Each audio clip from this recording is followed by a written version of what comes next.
first? Right, I'll call upon Prime Minister to start their speech. Here.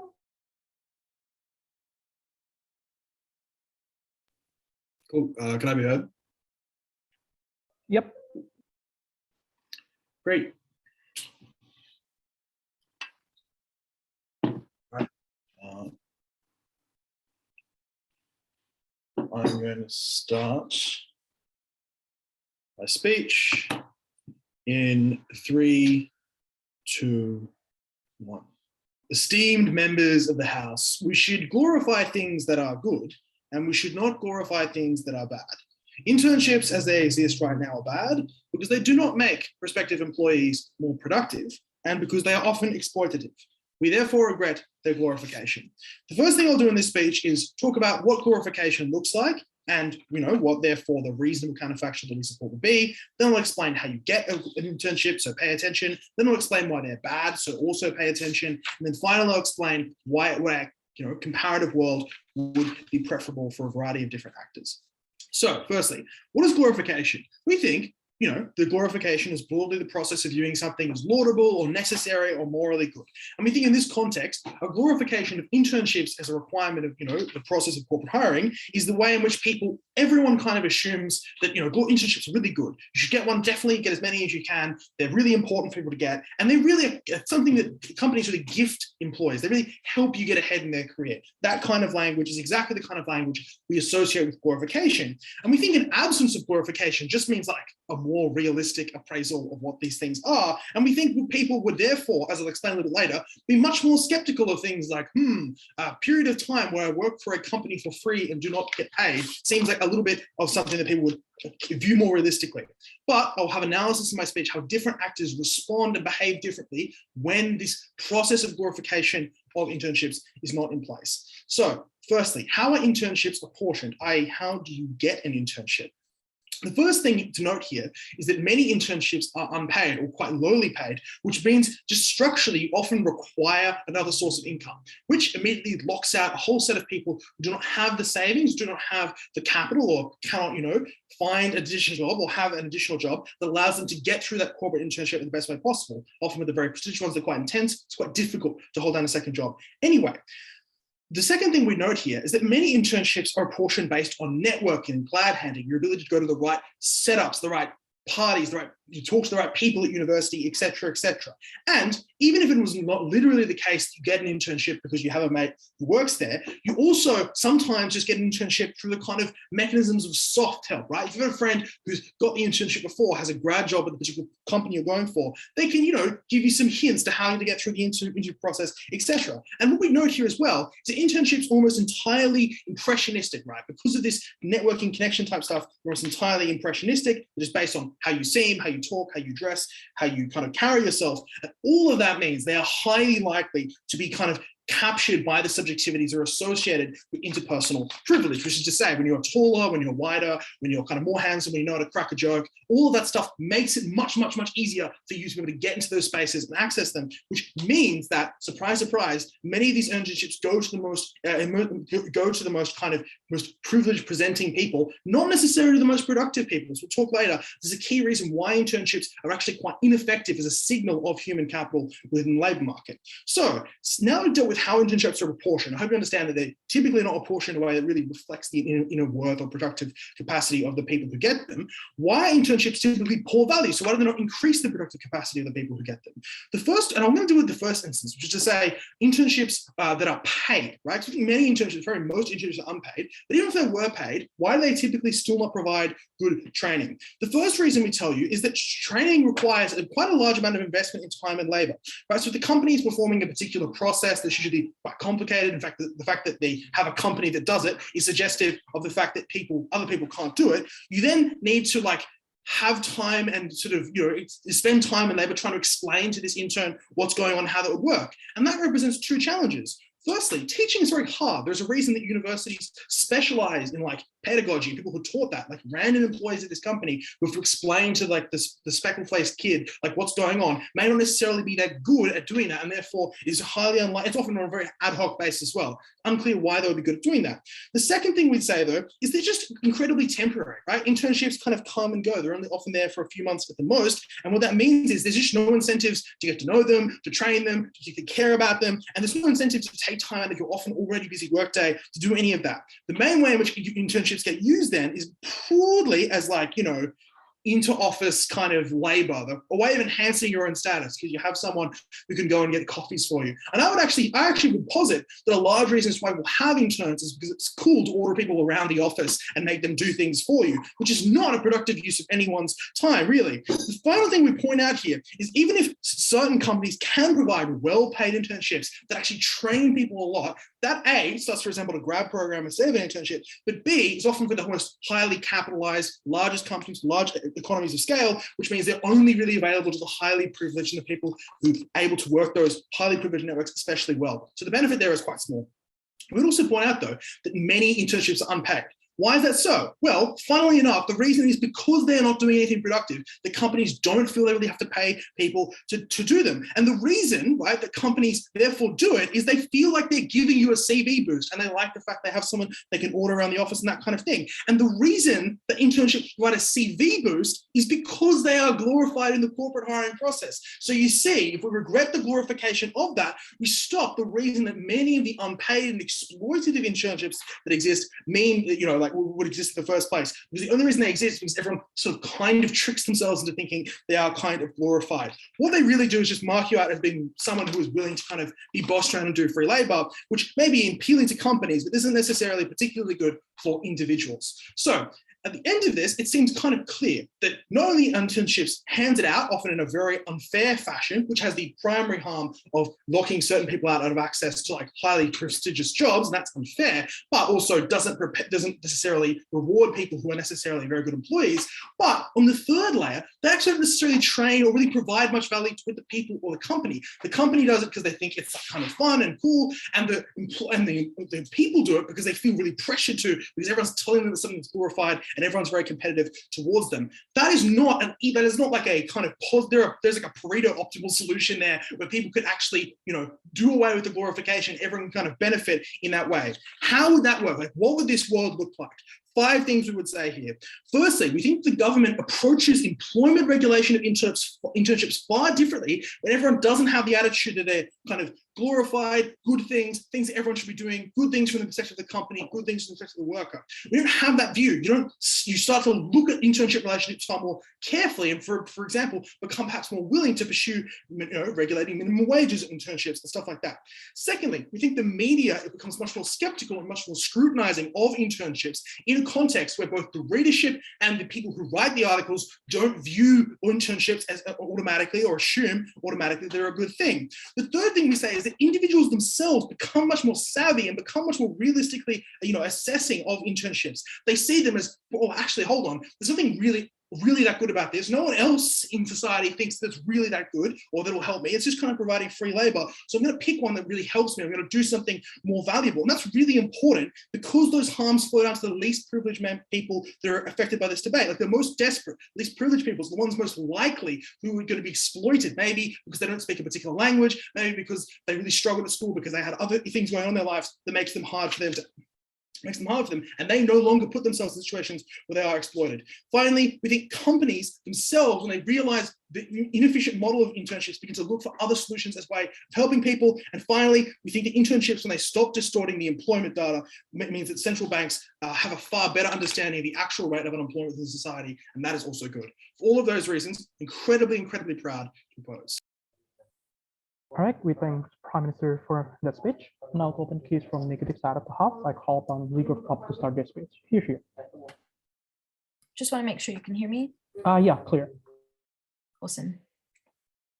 My learned friends, internships unfortunately do provide a CV boost, even in a world where they aren't glorified, because the signal you get from seeing someone who has had an internship tells you that companies thought this person was good enough to hire them for an entire summer, that they have experience working in a corporate role and network with people who could help them apply for real jobs. I think given that, the glorification of internships provides a unique benefit in opening up access for these roles that can do transformative things like make up for people who might have had poor grades because they were working part-time jobs through the first 3 years of their degree. 3 points from Neg today. Firstly, explaining what glorification actually looks like in this debate. Secondly, explaining how the glorification of internships creates the conditions for better equality of access to roles. And finally, how glorification of internships changes the quality of experiences provided by companies and universities. Rebuttal will be integrated and flagged. What does glorification look like in this debate? Because I think note that internships have the potential to be incredibly good. And a lot of this material is just brushed under the rug by F. What do these internships look like? I think for the intern, they get really good experience of what the workforce is like. These are unique skills they can't access in the classroom, but are also taught in an incredibly low stakes environment where their role is to be someone who is learning on the job. It is designed as a learning experience where you were encouraged to ask questions, but are also provided really valuable answers that might be important for your career goals, such as determining the kind of field you want to work in or the type of company you want to work in at a very short cost, right? Because these internships are often only a few months, not an actual full-time grad role. It is also obviously just a great networking opportunity for these interns, and you probably do get nice pay. Most places do pay minimum wage for 40 hours a week, and you might get an ongoing role throughout the year, and almost always this sets you up for a grad offer, which makes that final year of uni a lot less stressful for you.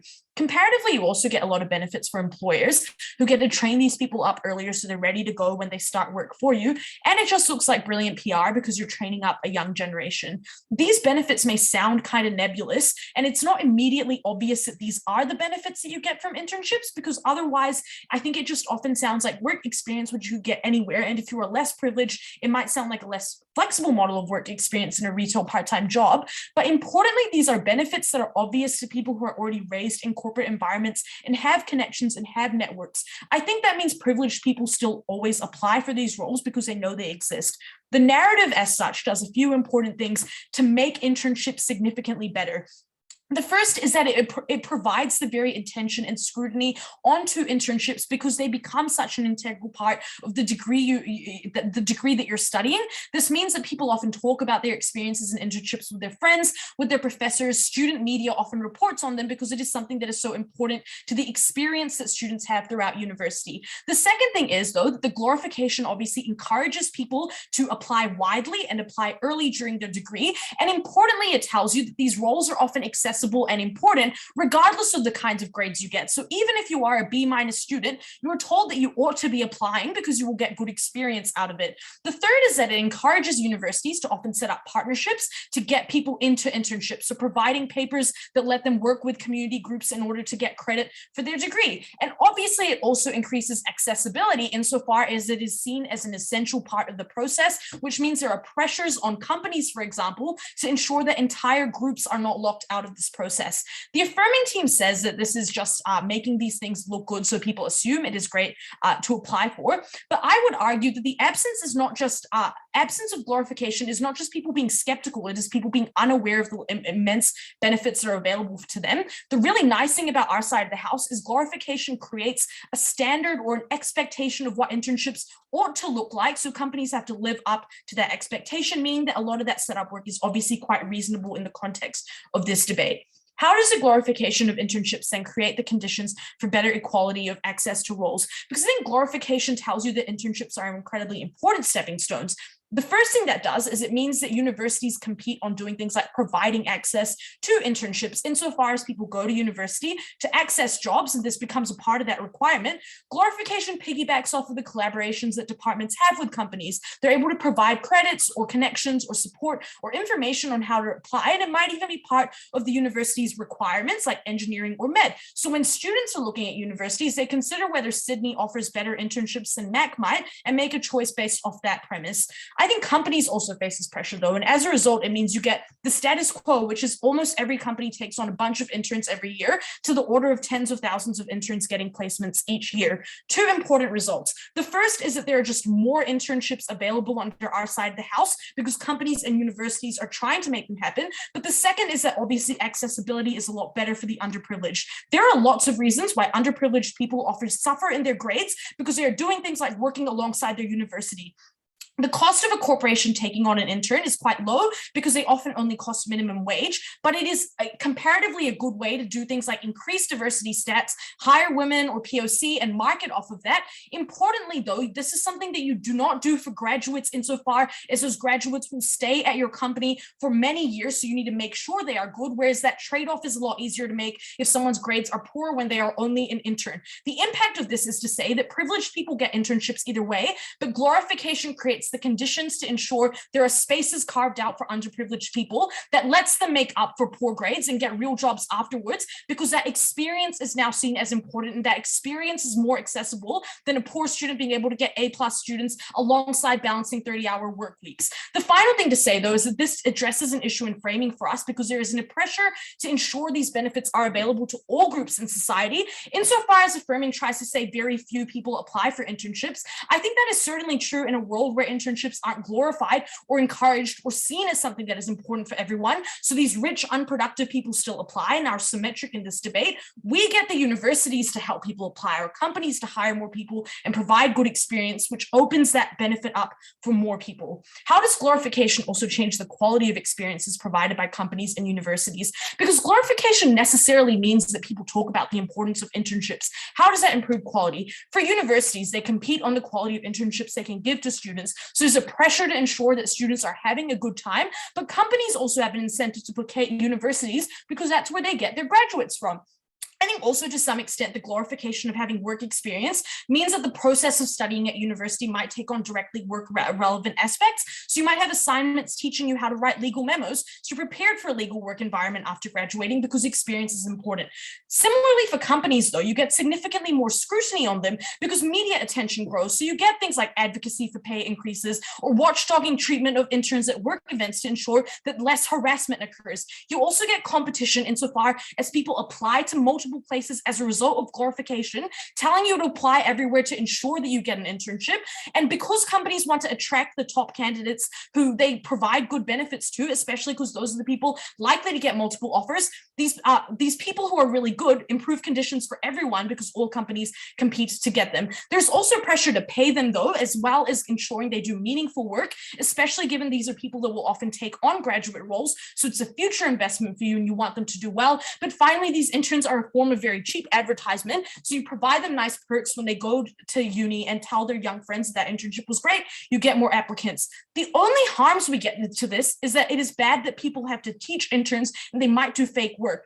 Insofar as people have to be trained at real jobs anyway, because university is necessarily not teaching you how to do the work that you must carry out in the real world, obviously our side is able to claim more training in low stakes way that are accessible to more people. There's obviously a benefit in glorifying internships and making them accessible. So proud to oppose. All right, we thank LO for that speech. Now to extend the case from affirmative side of the House, I call upon Deputy Prime Minister to start your speech. Here.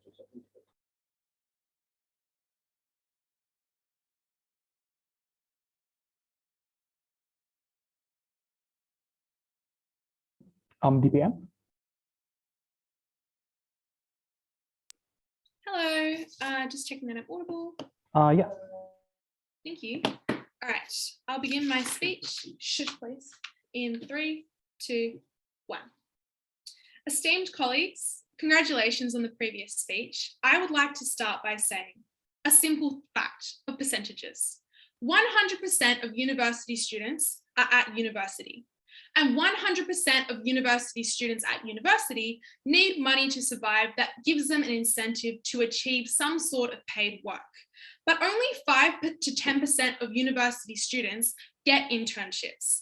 And the fact that these internships have been glorified in the corporate hiring process means that only 5 to 10% of university students are gaining the workforce skills that the corporate hiring process sees them as needing, that lets them be high quality employees. only 5 to 10% of students are getting the privilege that means that in their first year out of university, they are likely to get a job that means they continue in their field of expertise. And only 5 to 10% of students at universities are contributing to the overall economic productivity of society. The glorification of internships has limited an essential checkbox of the corporate hiring process to only 5 to 10% of students at universities. That meant that humanity was worse off through their glorification, and that any absence of that narrative that would have improved that process so that it happened at university rather than at an internship, or at the paid work that most people engaged in rather than at an internship, would have on net increased the percentage of people who are high quality graduates and would have meant that we have to win today's debate. Firstly, responding on their pushes back about what glorification actually looks like. I think that they talk about glorification in a similar way to us, but they characterize the way that actors react to this glorification in ways that are far more silly than we do. We think there are 5 main actors in today's debate that react to this narrative that we both agree says that internships are of an inflated importance or something that is necessary to be a high quality candidate for a job. The first of those actors is government. They react in 2 ways. Firstly, they don't do things like push for regulation that there must be a minimum wage for internship, because the people that get into the rooms that set those policies are infected by the narrative that they are so good and so glorified that people need not be paid for them. That leaves students starving and unable to, live a high quality of life because they are so pressured to take these unpaid internships, and governments don't feel like they need to do anything about it. Secondly, government reacts by feeling like internships must provide value, and they actually overcredit the amount of people who are employed in an economy, which affects macroeconomic policy, which is actually untrue. Those internships should be counted as unemployed people, and it means that we get less benefits to students as well as make poorer decisions about the country on the whole. The second actor who reacts to this narrative is unions. If they didn't glorify internships in the world, unions would do things like encourage internships to join them and to fight for their rights. But because they are so glorified and they are limited in their supply and demand far exceeds that supply, there is no world in which internships would ever go on strike from the internship, because there are 7 people in line out the door that very morning waiting to take their place.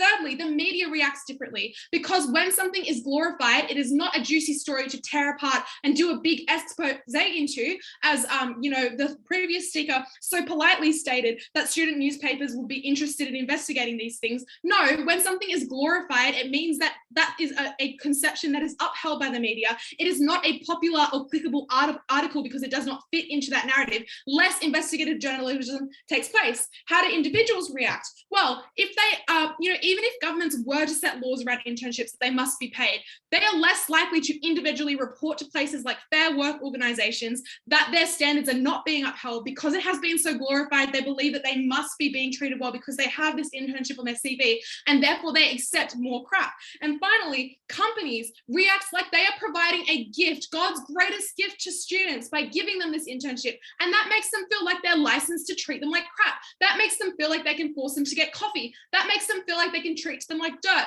That makes them feel like they can force them to stay 6 hours after 5 p.m. because the interns must do so in order for you to give them a good reference, because, and specifically because, they have been glorified.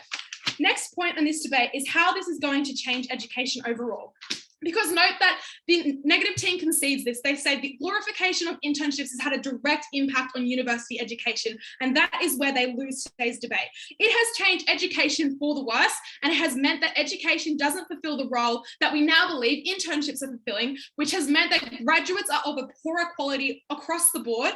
And even if it did mean that they get to be a higher quality graduate through doing the internship, it decreased the percentage of people who access that from 100% to 5 to 10%, which is just easy maths. It is obviously worse off. So how have they responded to glorification? They have created an overfocus on experience and completing over things like completing additional units and learning how to learn, which is something that you can never do again after university, but you can get experience in a job in your first year out of university. It is a simple waste of time, and you are supposed to be learning. And I think that a lot of people who do internships actually end up doing things like getting worse grades because they have less time to study from engaging in this arbitrary exercise of networking and fetching coffee. But secondly, they're more likely to form the relationships that Umbar told you about with certain companies to try to push people into internships, for example, across the summer or instead of doing a unit one semester, so that it can improve their employability rankings. But when they do this, they have an incentive to get as many as possible and no incentive to check the quality of them, which means that students get sent to companies that simply are not equipped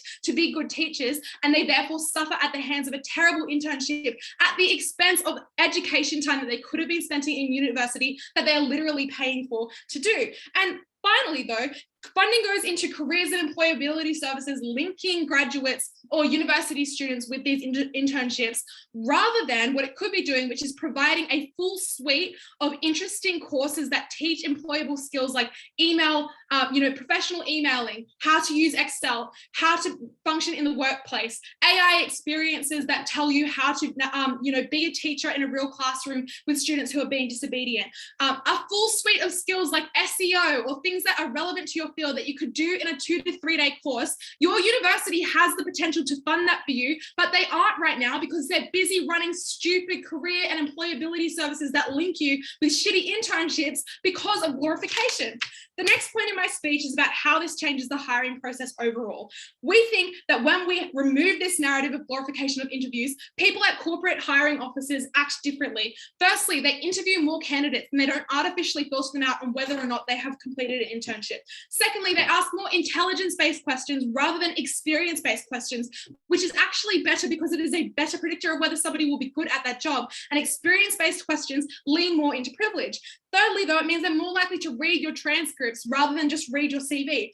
Fourthly, it means it improves the effectiveness of things like affirmative action and diversity hiring, because instead of applying affirmative action to a stack of resumes that all had internship experience of them, it applies the affirmative action to the 100 resumes that also includes the ones who didn't be lucky enough to get internship experience, and then asks them intelligence-based questions that is likely to show that they were a better candidate than the person who had that experience in the first place. This is how we get more diversity. You don't get more diversity by glorifying internships so much that it makes everybody super competitive for them, because while that might make more POC and women apply for these internships, firstly, it didn't mean that they had any chance of beating out privileged students for those positions, but secondly, it didn't prove that companies were likely to treat them any better than forcing them to fetch coffee once they got there. At the end of this debate, it slowed down productivity growth when we stunted the accuracy and the skills of our graduates by only allowing 5 to 10% of them to be ready for work. It was better that we learned these things at university. We had more flexibility in the skills you could learn. You could do hobbies and you could socialize with people of your own age. We were so proud to propose. All right, we thank DPM for that speech. Now to extend the case from up, I call upon Deputy Leader of Opposition to start their speech. Here. Hi, am I audible? Yes. Just 1 second.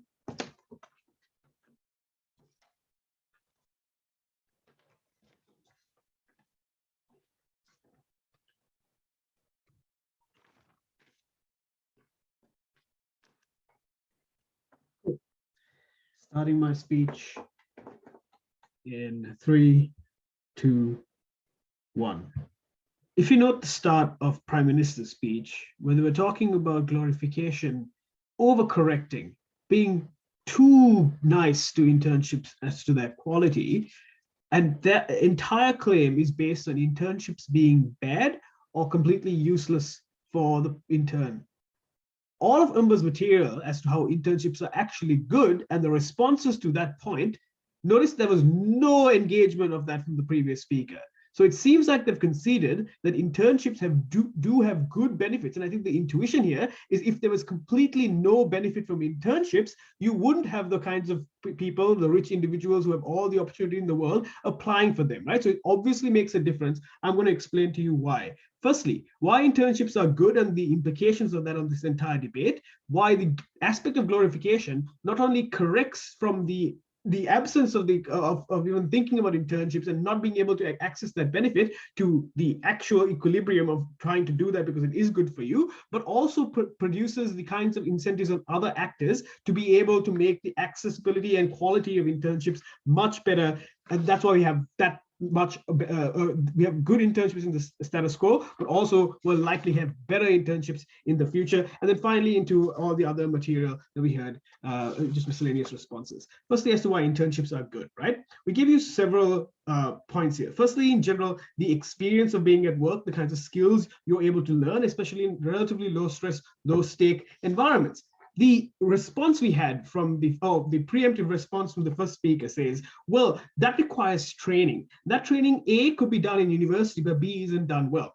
So firstly, on this point about being done in university, right? The kinds of things that you learn in university and in the company are completely different. You learn accounting and coding in university, but then you learn how to apply it there. You learn how to work in teams in a manner that you can't learn in university because you don't have access to the same large scale projects that the company is working on, for example. You learn that kind of management, you learn how the company is structured. As a fresh graduate myself, it's completely different from how university bureaucracy works. You need to learn to navigate those kinds of things, right?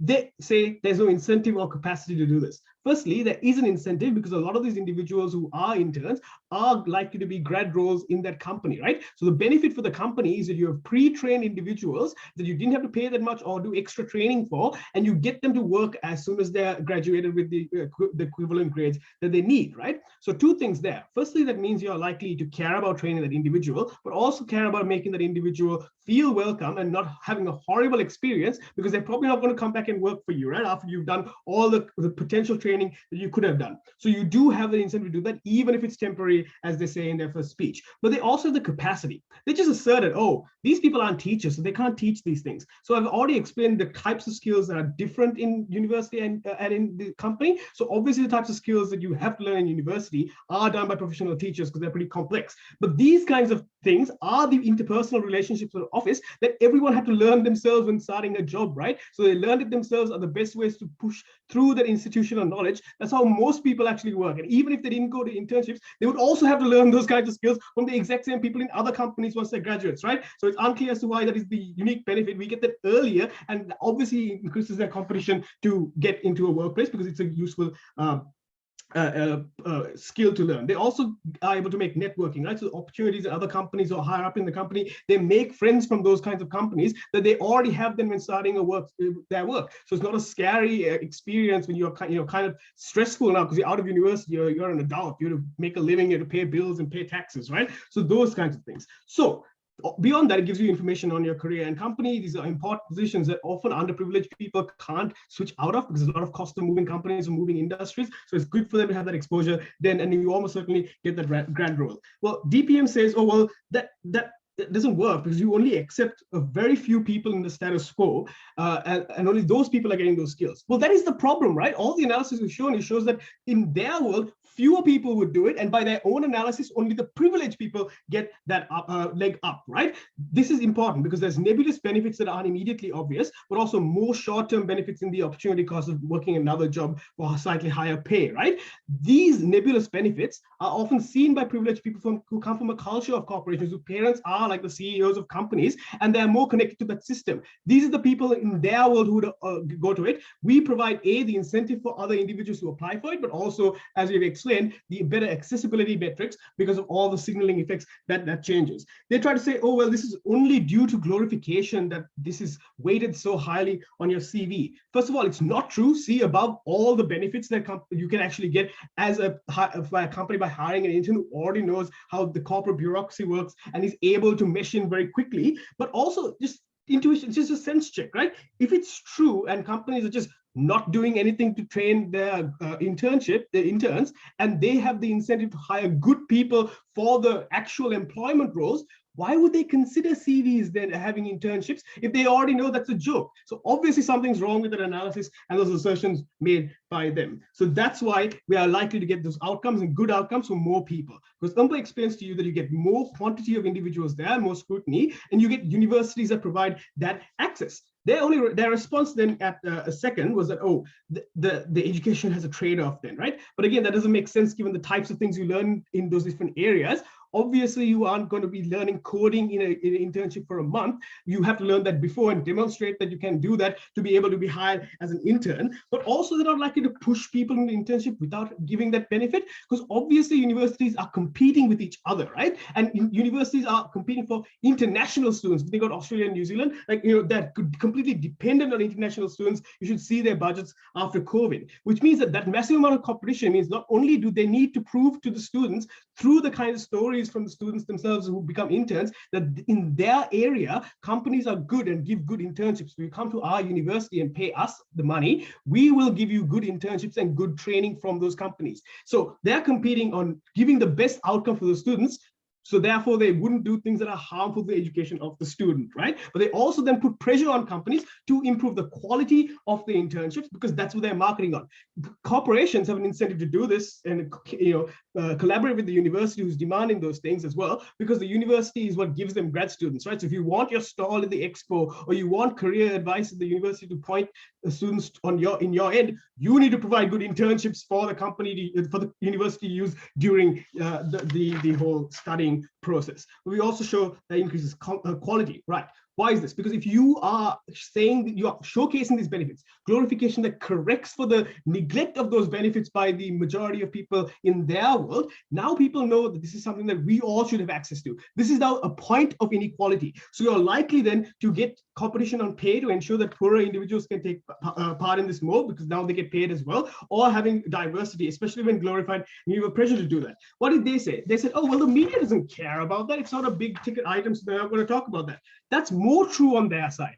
Why is it more popular to report on? Firstly, because more people are affected now. More people want this. More people are able to get this on our side of prior analysis. More people talk in universities about this, and it becomes a factor that universities compete on. And again, access to university on those grounds is competitive, and people want to know about that. So instead to report on that. But on the other hand, governments also need to do this, because in their world, only a minority of people are affected by the harmful exploitation, and rich individuals, minority rich people get harmed by exploitation. Now we expand that so governments can actually have a voting bloc that forces them to do this. All those changes means internships are useful, but given to more people and of better quality on our side.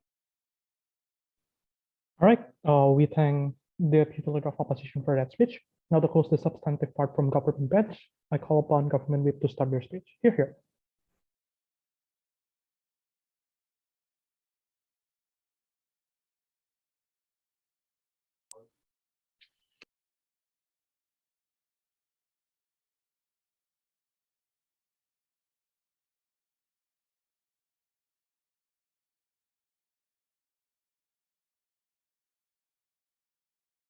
Cool, can I be heard?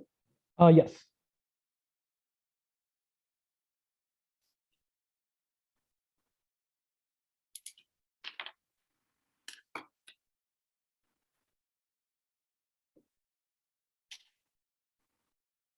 Negative's case in this debate relies on one very interesting premise, and that is just that glorification actually makes you more skeptical of everything. Because if you read through your notes, basically every mechanism they give comes back to, well, now it's glorified, so obviously everyone cares and is very skeptical about this and puts a lot of pressure on it to be very good. But that just doesn't make sense, right? Like, if you open the dictionary, which you're allowed to do for debating rules, and check what like glorification means, it literally means something that is unjustly thought of as very good. That's not the kind of things people are often skeptical about, right? Like, if you think it's good, you're not going to critique it, you're not going to analyze it, you're not going to question, like, how is this thing? Should we look into it more or anything? That's exactly the kind of stuff you let sail through the keeper, right? You just assume that's something that doesn't need to be questioned. Of course, that's good. And I think like a good example of this is just like, think back to like 300 or 400 years ago. Do you think most people who lived in the West would have questioned the doctrine of the church? The answer is like, no, right? Because it was glorified. You just accepted that that was what you did and you went along with it. And I think that alone just kind of explains why this case doesn't make sense. Let's go through why on 3 fronts. The first question I want to ask is, are internships good? Because the negatives claim here is literally circular logic. They tell you, well, internships are good, and the reason why is they're glorified, so people care a lot about them, which is why they scrutinize them a lot, which is why they're good, which is why it's good that they're glorified. So why are they not good?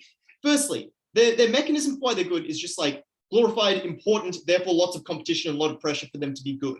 But this mistakes why people want internships, right? People don't like work out where they want to intern on the basis of like going through a table of like the various skills you learn at each company during their internship program. You apply to like companies that have lots of prestige and you want to work there, right? Like you'll always apply to Goldman Sachs and BCG and like, you know, Skadden and whatever, because you want to work there and they pay high salaries to the people who do work there. You don't really give a shit if they teach you skills or not. You want a job there, so you're going to apply there regardless, right? But secondly, like the fact that it's glorified means you're going to think that what they're doing is good. Like you probably view it with rose-tinted glasses, right? They never explain why you'd be really skeptical of it. You'd probably be like, internships. I got an internship at Goldman. That's great. But thirdly, like people really just care about the CV element, right? So you will just think, will this boost my CV? Yes, I would rather go to the one that boosts my CV than the one that teaches lots of skills. So this makes no sense at all. The second mechanism here is that, well, companies will have to fight it out to get interns. So they'll have to provide really good grad program, really good internships. No, right? Because the leverage is the other way around. Goldman Sachs is never going to have to hunt for interns. People are going to line up for the door to get an internship there regardless. No explanation as to why there was lots of competition and why companies need to work hard to get these interns. The third thing we pointed out, the third thing they said was just that internships are really good because they like show you how to do work and so on. And that was really important. But we explained to you, you could learn those things in a bunch of places. You could just get a part-time job. You could just do so at uni. You could do a short course and you could just learn on the job. Like it was unclear they actually taught you very much of anything at these internships. And we thought it was a bit weird that they pushed so hard on this. There are other benefits of like, there's like lots of networking and so on, which kind of just concedes our point that the access is probably bad and contingent on networking in the first place. They then tell you the pay would be really good and you get grad offers and lots of stuff like that. But we explained to you that was unlikely for a couple of reasons. Firstly, we pointed out that pedagogy was really hard. That's why universities had to hire experts and study really hard to do it. So it was unclear that people here would be trained or particularly good at teaching. We explained to you the incentives weren't really to teach because one, no one cared if you taught them or not because they were there for the prestige. Two, you were there for a very short amount of time. Three, like the people who were teaching you actually have jobs to do and wouldn't want to take time and lose billable hours teaching you how to do things. And four, it was really fun for them to have like a menial servant they could boss around and get them coffees and so on. So there's no reason why they'd bother doing anything else. And that explains why they were not useful. It also explains why no company would pay you to do it. Like one, they don't need to pay you. You'll agree to work at Goldman anyway. But two, it also explains why you're not generating much value. So why would they pay you?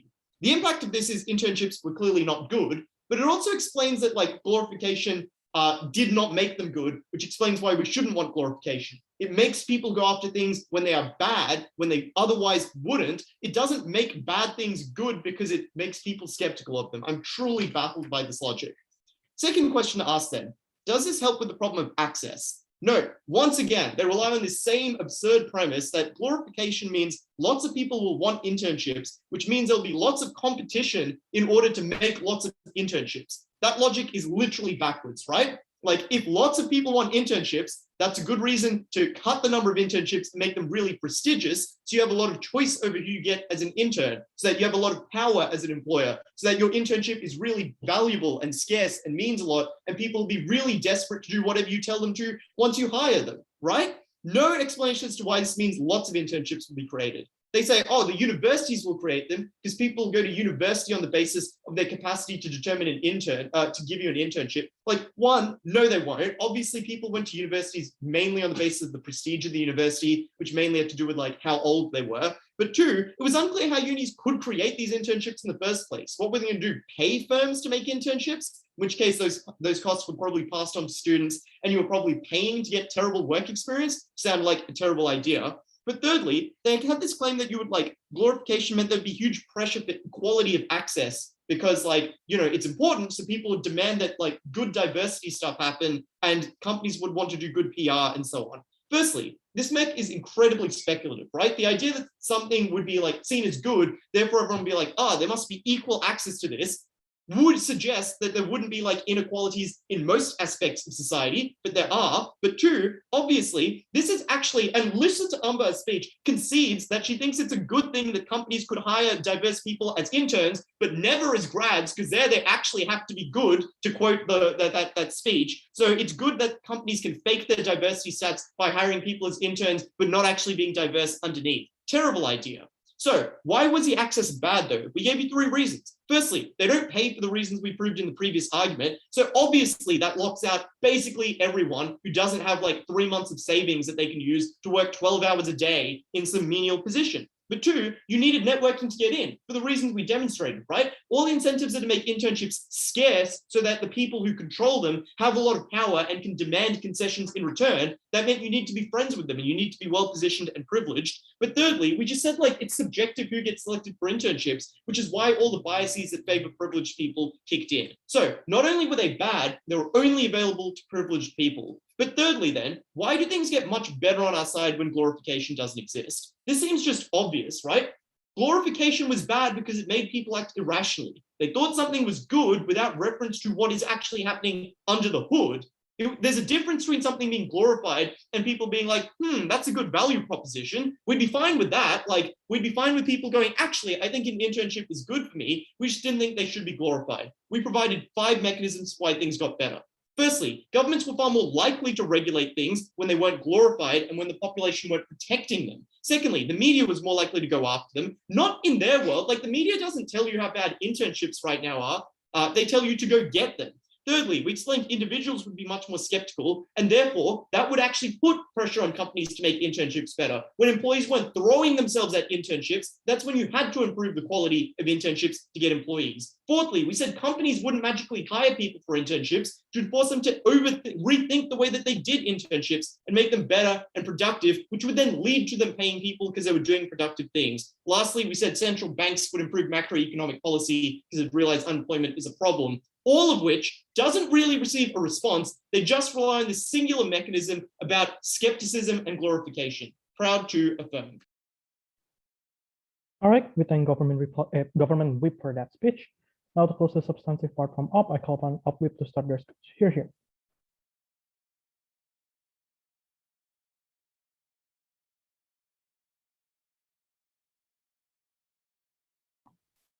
All right, can everyone hear me? Yes. Learned friends, it is wonderful that Udai can read a dictionary. It is a big improvement for him as a debater and as a human, because he is correct. The glorification does mean to view something as valuable. But when something fails to live up to the glorification or the standards that we set for it, it does gain attention because it has failed in that application. In the same way we glorify relationships, we glorify love and companionship, we still call out toxic relationships because they have failed to live up to what that glorification means. So in actual fact, the glorification idea and the dictionary works for us in this debate. And additionally, Udai does a very good job of saying things are circular in our case and saying that things don't make logical sense. And if you believe the straw manning of our case that he presents quite eloquently, then he would be right. But if you ever refer to the notes that are given from Umbar's speech and from Shah's speech, you will see the logic is not circular. It is actually whatever shape logic should be that isn't a circle. I want to start with some framing around gentrification, because there's lots of affirmative material that can flip quite easily here when you look at around gentrification, because they say gentrification, glorification, because they say, I already covered that, you can see it as when it fails to meet expectations. The second thing I note here is that glorification meant that more and more people actually applied to these jobs, applied a lot more often. And that was crucial because the comparative was a world in which rich and privileged people still applied for internships, still got the work experience, still got the jobs, etc. The difference was that the affirmative team wanted that people to be cut out of that. They wanted to encourage them not to apply, or not to encourage them not to apply, but to have the absence of encouragement for those people to apply, which means it just restricted the accessibility of that to a certain group of people anyway. And what's important to note is that before internships were glorified and before they were in vogue, people still did get them. They were just solidified to those that were mates of the boss or those that were the godchildren or whatever, or had the right connections. The last note I'll make on framing is Leah's work on the 5 to 10% statistics and her expert use of mathematics. I would say in the worst case, it is limited, But it is just it is important to remember who makes up that number, because it doesn't change in this world. Glorification doesn't change in this world the value of having work experience when looking through CVs or hiring grads or whatever. What the glorification of internships did was it enabled more and more people from diverse or different backgrounds or different accessibility to be part of that 5 to 10%. But additionally, for that 5 to 10% to continue to grow as a number as more and more internship opportunities became available for all the reasons I want to tell you about going forward. So let's look then at why internships were actually valuable. Affirmative says that they are not valuable for a couple of reasons. They say that the reasons why they say they're bad are based largely on low accessibility and poor quality. So if we fix those issues, as I will demonstrate in my speech, and my teammates have demonstrated quite well already, that we fix the quality, we can simply reject this first claim out of hand because they are useful, because they provide benefits. It was contingent.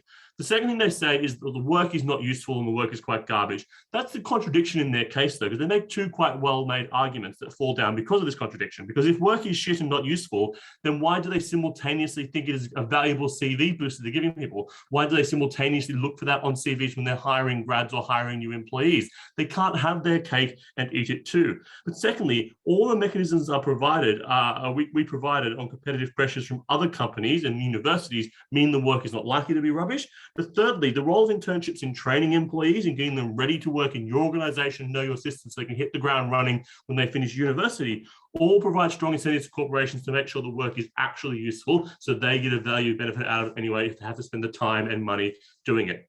They then say that universities actually provide far more useful things than what internships do.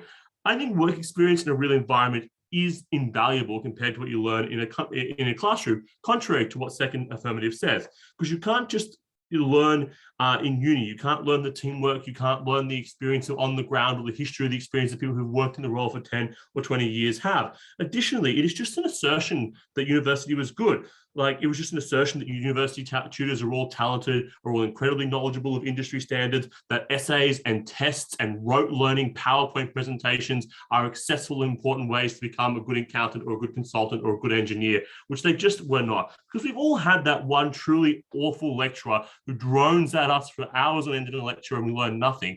I would wager that someone whose job it is to train new employees, who's worked in that company, that industry for years, would be a far better teacher, because it would actually be relevant and actually be better. They needed some more mechanisms to make this point work in today's debate. The last thing they say is internships aren't useful because they are just your servant. I mean, I don't think the affirmative team is this sadistic, but I think that would be a pretty statistical way to look at people as just being for your servants. And I don't think the majority of bosses would, want to just order someone around. I also don't think Fair Work corporations would also stand for that. But what we tell you on this is that they are particularly useful because they provide training and experience that other people wouldn't always get. They also provide you more information about the structure and type of your work, and their side just limits that to certain groups of individuals. So we must take this issue on whether or not internships are good. But does the glorification make the quality of those internships increase? Because we would say they do. And this flips all their material along the media by providing significantly more compelling reasons. And note, our media mechanisms are relevant to this argument. We provided many, many other mechanisms in other arguments we've already covered in this speech so far, contrary to what third affirmative attempts to tell you. So why do quality internships go up? Well, companies have more scrutiny on them now because everyone wants one and everyone's looking to expose the one that is bad. Plus, companies want to expose their competitors as being bad to the media so they get more attention.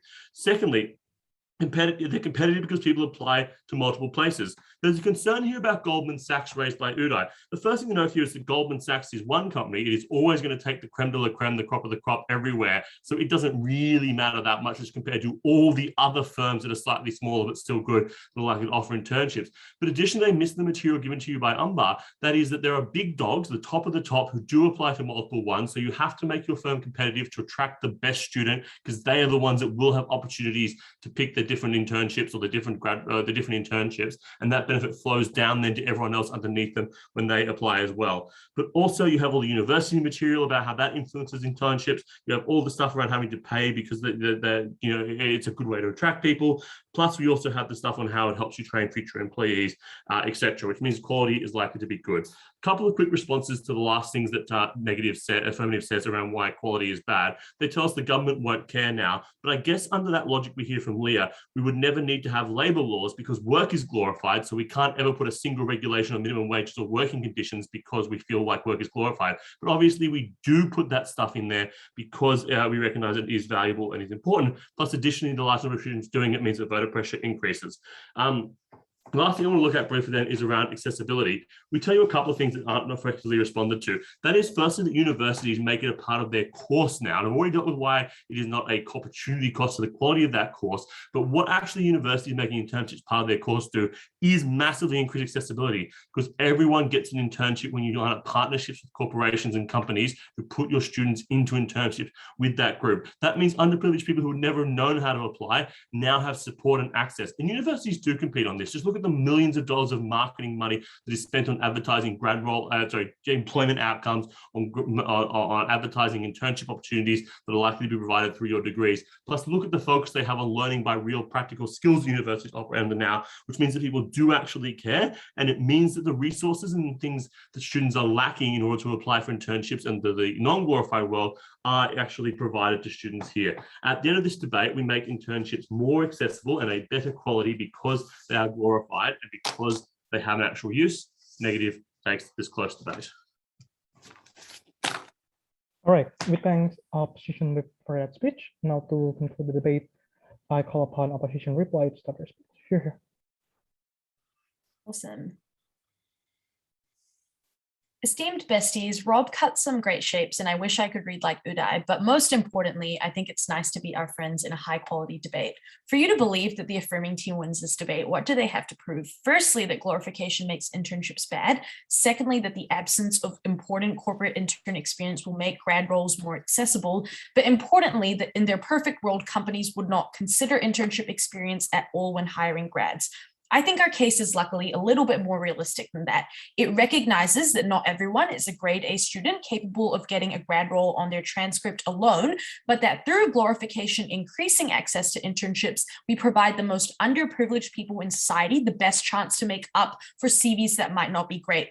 I would note as a starting point that the affirming team simply asserts that only 5% of people are able to access internships without engaging with any of the analysis that we give you about how companies and universities all do a great job at coordinating to ensure people have access to internships in general. I think that means that on their side, necessarily fewer people get access to internships, and for the very reasons that they give, these are likely to be the most privileged people. What does this mean for this debate? Let's deal with the third claim first about companies in absence of glorification not considering internship experience at all. I think the responses to this from our case are clear down the line, which is to say, even if internships aren't glorified per se, they demonstrate that a person has good on-the-job experience and an understanding of corporate environment, which means that on their side of the house, intern experience is still seen as useful from the perspective of companies. I think given that we win this debate if internships are of high quality, we win it by a lot when we make these internships more accessible. So first, looking at access, and note that down the line, we have already proven that the benefit is necessarily limited to the most privileged people on affirming side of house. We give you really clever analysis to suggest that it is increasingly more accessible on our side of the house. When these internships are glorified as important for experience, there is significant pressure to ensure that poor people, for example, aren't the only people locked out of this experience. Shar does a great job of explaining how people apply pressure on companies and universities to hire a diverse group of people, but we also provide you these incentives, right? Which is to say, more companies offer internships. And Udai just says, oh, but it's less glorified if more internships exist.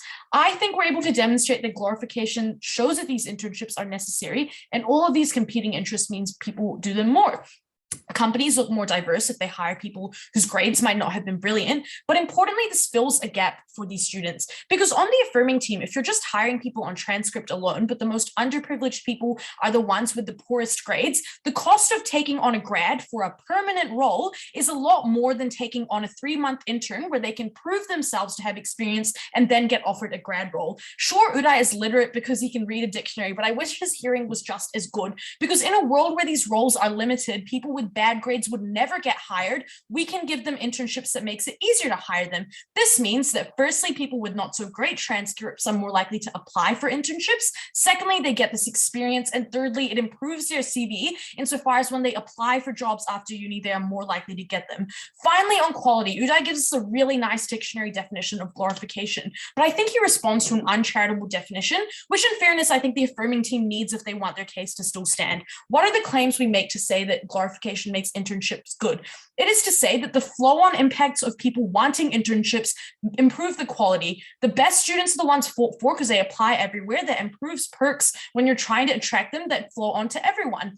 I think the assertion from F breaks down even further when you add our competition mechanism to the following claims. The first is that expectations are created to which standard internships are held to, but also universities create the very pressure to ensure their students are looked after because students pick universities based on how suitable they are for jobs.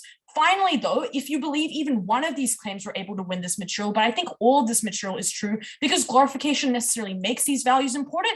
And as Rob flags, this flips all of the analysis they give you around how scrutiny applies, how competition works, or even how universities coordinate, meaning that internships are of a good quality, are accessible, and make it easier to get jobs on our side. We win this debate. All right, we thank Top Reply for that speech. Now to close the entire debate, I call upon Government Reply to start their speech. Here. Can I be heard? Yes. Great. Okay, I'm going to start. In 3, 2, 1. Before I begin, let me just say that this was it was just such an honest debate, this negative team. And yeah, anyway, moving on. So the case shift from negative block is this. Glorification is good, and therefore when it falls short, people will speak up and criticize it. And that implies the negative team would like a world where people can see past the luster of glorification and see things properly such that things are correct, things are corrected. However, that is best achieved in a world where the glorification never occurred in the first place, which means that the intro of third negative neatly explains why affirmative must win, right? Because glorification, if the ultimate goal of glorification is for people to provide more scrutiny, glorification, that initial rush of joy when you think about the concept of internships, is itself an extra barrier to providing scrutiny, right? Like that is an additional reason as to why it's bad. And we would prefer, right? People just saw it was bad in the first place. It relies on people looking and trying to find and see and look past that glorification to find them. Also, people often knee-jerk defend institutions that they've been a part of, which means that people might just defend glorification, even if they can see past that luster and past that allure. All of which means, on a simple consideration of third negs intro, we take the win. But even if we didn't do that, even if you didn't believe that argument, I'm going to ask 2 questions in this reply. Firstly, how likely is serious exploitation? And then, given the answer to that question, how should you adjudicate this debate? Firstly, we contend, and both sides agree, that glorification of internships encourages people to look after or go for internships in some sense if they feel that they are someone who can get internships. And at that point, right, if that's what's encouraging people to get internships, is the sense of glorification and this sense that is glorified in corporate hiring, therefore you need to get it if you want a particular corporate job, then at this point what we're talking about is, okay, let's try and quantify this. How many of the internships that we'll get at the end of the day are actually good, and how many of them are borderline abusive? And I think our claim here that never received actually any response beyond just like, oh, well, people will apply more scrutiny, which again, we think will happen, is more efficiently done when people just don't view it as glorification in the first place. But we explained that certain bad actors take advantage of the fact that especially less privileged people are really desperate for some of that prestige, some of that, the ability to say they at least have some internship on their resume, and they use that and they take advantage of their desperation to exploit these people who are often young, who often don't speak the dominant language well in the place they're from, who may have uncertain migration status, therefore be desperate for work. And because those relationships between like overworking an intern and someone who is, you know, and a company who's taking advantage of them, that suffering and that abuse is really quite intense. That means the harm of that far outweighs any individual benefits that might apply to other people. So even if only 40% of internships are quite bad and 60% of them are quite good, we still win the debate because we regret the glorification that caused people to do that. So at this point, it is really incumbent on negative to prove that these internships are so good that they outweigh the fact that some of them are really bad. And they really fail to do that because, as we explained, it's the glorification of the internship process itself that is the main benefit to people, right? The reason why people want internships and the reason why it was so silly for negative to premise their case on the idea that everyone should get an internship is because it's a relative status benefit. It means you're one of the few people who has an internship that makes you stand out in a labor market where other people don't have internships, right? That's the reason you do it. And in a world we regretted the value of internships, we regretted the glorification of internships, and the internships were glorified, the value of the internship would drop dramatically because the only reason it's valuable is because it's glorified in the corporate hiring process. We then provide a whole bunch of other explanations to why, it is highly likely that these internships aren't very good, and why, and their response is like, oh, well, companies will compete for interns, which misunderstands the power dynamics at play here. The company's the one that are getting people to work for free, which suggests that companies have no incentives to make them very good. But at the end of the day, if you believe third negative and we win, or you believe that these internships are very exploitative, which means you have to believe the rest of these internships are really good, which we've done sufficient work to disprove. No matter which way you look at it, you've got to give it to F.